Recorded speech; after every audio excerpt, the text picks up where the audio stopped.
যদি আমার হাজব্যান্ড আমার সাথে না থাকতো তাহলে হয়তো আমি এই জায়গাতে আসতাম না। আর আমার সাপোর্ট করেছে আমার শাশুড়ি মা। আমি জয়া দত্ত, আর আমি একজন উশু প্লেয়ার, প্লাস এখন খাড়ে যেহেতু MMA করছি তাহলে তো MMA বলা যায়।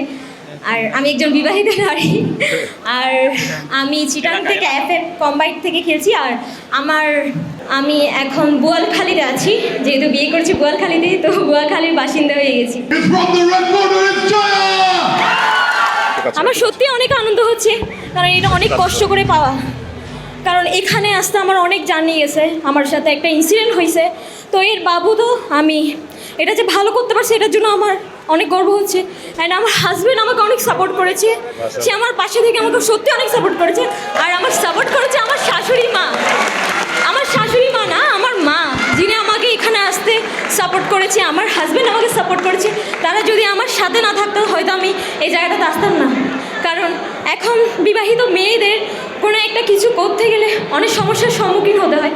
বাট আমি জানি না আমি কতটুকু যেতে পারবো, কিন্তু ইচ্ছা আছে অনেকটা দূর যাওয়ার। কারণ এখন দেখা যায় মেয়েরা বিয়ে করলে কিছু করতে পারে না, লাইফে অনেক অ্যাচিভ করতে পারে না। বাট আমি এতদূর আসছি, আরও সামনে যাব, এইটাই। আপনারা দোয়া করবেন যাতে আমি ভালো কিছু করতে পারি, দেশের জন্য, সবার জন্য, আমার হাজব্যান্ডের জন্য।